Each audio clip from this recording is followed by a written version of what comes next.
Güey, no sé. O sea, me dice Erika que era una caja, una bolsa de regalo negra con estrellitas y que tenía algo muy costoso adentro, que por eso no lo, o sea, querían que yo lo recibiera y que me tomaran una foto con el regalo. Güey, a lo mejor me iban a matar, güey. Es que no me pasa nadie por la cabeza, güey.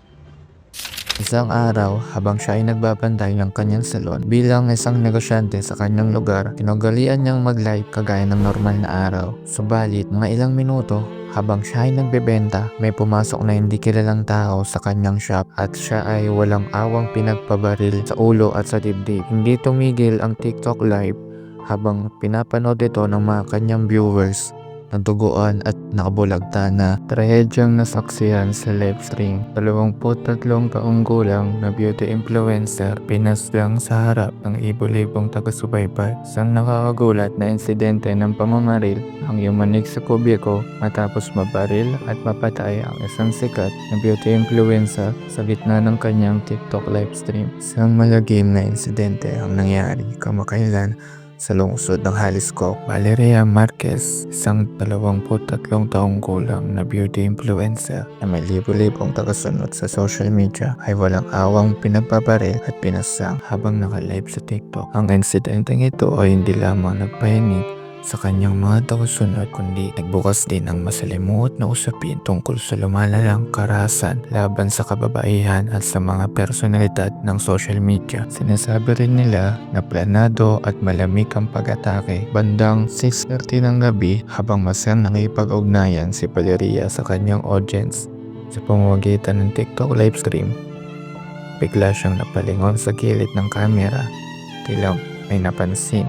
Ilang segundo bago ang putok ng baril, narinig na lamang ng mga nanonood na nag-mute ang audio ng stream. Isang nakakakilabot na sandali na pala ang nagbabadya sa kanya. Bigla na lang siyang binaril sa ulo at sa kanyang dibdib. Ayon sa mga ulat ng pulisya at mga saksi, dalawang lalaki ang dumating sakay ng motorsiklo. Isa sa kanila na nakamaskara ang pumasok sa salon at dire-diretsong nilapitan si Valeria. Bago biglang nagpaputok, tinamaan siya ng maraming beses habang patuloy pa rin ang pagtakbo ng live stream. Isang eksenang nasaksihan mismo ng kanyang mga tagasunod sa TikTok real time bago ito tuluyang naputol. Nagdadalamhati ngayon at matindi ang reaksyon ng mga publiko, lalo na ang tagasunod ni Valeria. Agad na nag-viral ang balita at video ng insidente at bumuhos ang pakikiramay sa social media. Si Valeria ay kilala sa kanyang mga beauty tutorials, makeup tips, at mga positibong mensahe sa kanyang audience. 150,000 followers sa Instagram panahon ng kanyang pagkamatay at 200,000 followers sa TikTok. Maraming netizen ang nagsabing hindi nila matanggap ang sinapit ni Valeria, lalo't kilala siya sa pagiging masiyahin, inspirasyonal at walang kaaway. Para sa ilan, simbolo siya ng modernong kabataang Mexican, malikhain, matatag, umaasang makakapagpabago ng buhay sa pamamagitan ng digital platforms. Lumalalang karahasan laban sa kababaihan at influencer.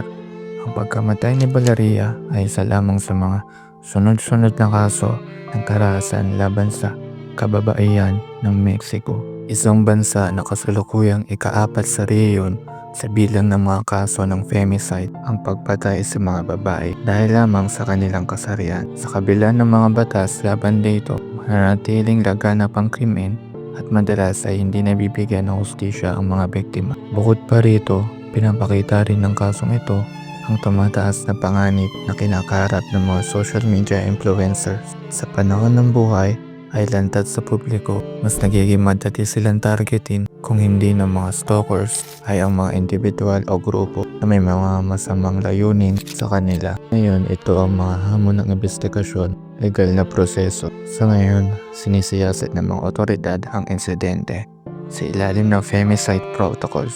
Ngunit may mga umuugong na teorya na maaari may kaugnayan ito sa mga sindikato ng droga o sa bayarang pamamaslang. Ayon sa mga ulat, tila hindi personal na kilala ng salarin si Valeria na napagpapahiwatig ng posibleng may nag-utos ng krimen. Sa madaling salita, maaaring binayaran ang dalawang lalaki na pumasok sa salon upang paslangin si Valeria Ayon naman kay Atty. Herman Tari Cordova, isang lawyer, mahigpit ang batas sa bansa pagdating sa femicide.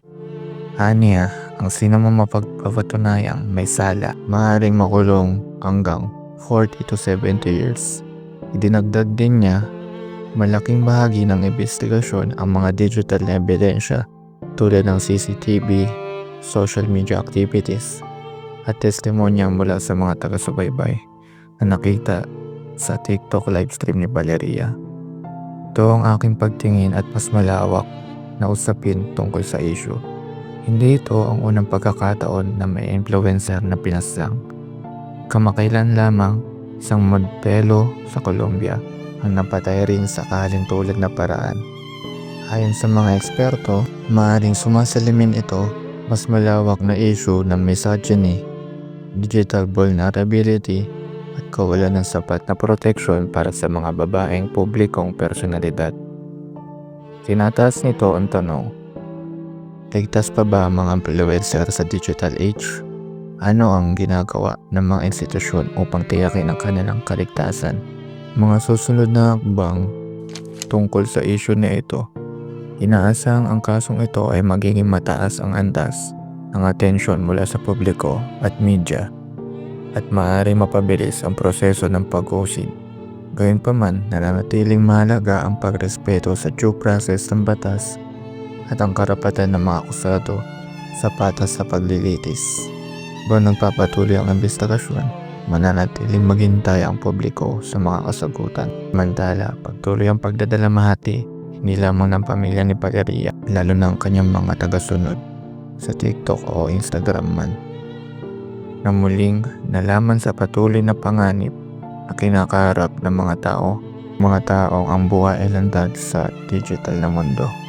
Naganap ang pagpatay habang naka-live siya sa TikTok, nagdulot ng mga tanong ukol sa panganib kinakaharap mga influencer sa panahon na ito, nalantad ang sa kanilang buhay.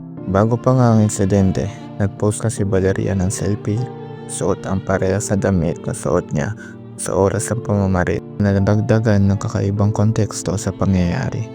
Sa mga saksi, dalawang lalaki ang dumating sakay ng motorsiklo.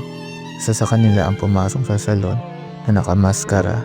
Nagpanggap di umano raw sila na delivery rider at diretsong kinausap si Valeria bago napaputok ang isa.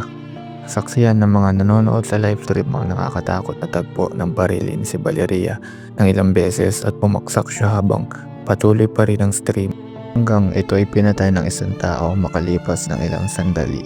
Maaari isa sa mga bumaril ang nagpatay ng livestream. Makikita rin ito sa mga bidyong kumakalat online. Aming tagahanga ni Valeria ang nagpahayag ng kanilang pakikiramay online na nagpapatunay sa laki ng epekto ng kanyang pagkawala at sa trahedyang nangyari. Ngayon, habang umuusad ng proseso, masigasig na iniimbestigahan ng mga otoridad ang mga pangyayari sa likod ng pagkamatay niya na pinaniniwala ang isang targeted assassination batay sa pamamaraan ng paglapit ng salarin. Sa ngayon, lumalaganap sa social media ang samot-sari at iba't ibang teorya o sa posibleng motibo. Kabilang ang mga hinala sa mga kilala niya, ngunit wala pang kontekstong ebidensyang kinukumpira ng mga otoridad. Tinatalakay rin na tumataas ang mga bilang ng karahasan laban sa mga social media influencer. Ayon sa eksperto, ang lumalalang karahasan laban sa mga influencer ay maaaring sumasalamin sa mas malawak na issue sa lipunan, lalo na sa pag-target ng mga kababaihan. Salukuyang sinusuri ang sistema ng batas sa Mexico kung paano ito tinutugunan ang ganitong uri ng krimen, lalo na kung kababaihan at public figures ang mga nasangkot. Usap-usapan ngayon na maaari isa sa mga fans ni Valeria ang gumawa nito sa kanya, o hindi raw kaya mga kalaban niyang negosyo sa lugar nila.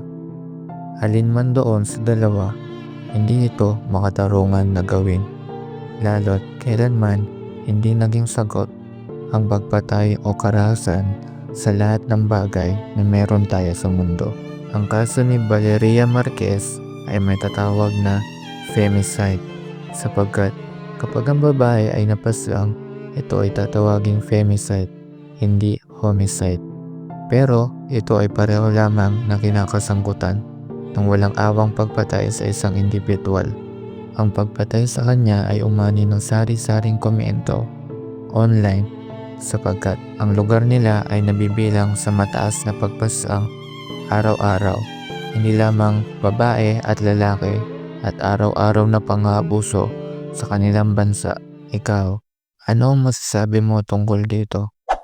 Kung ikaw ay isa sa nakapanood ng harap-harapang pagpaslang sa isang tao, ano ang magiging reaksyon mo?